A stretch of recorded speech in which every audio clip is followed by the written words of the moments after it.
Ассаламу алейкум, меня зовут Наджиб, и в этом видео я хочу рассказать вам интересный факт об Индонезии.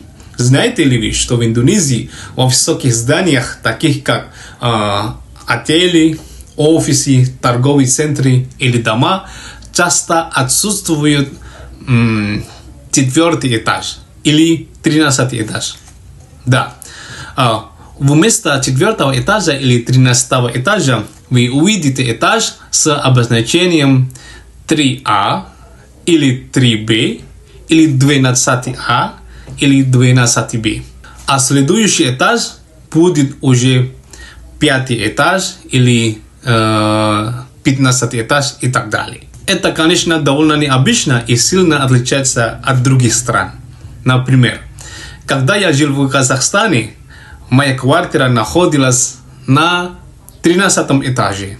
И в Узбекистане мне часто приходилось останавливаться в номерах, расположенных на 4-м этаже. Как вы думаете? Вы верите в такие вещи? Напишите комментарий. Пока-пока.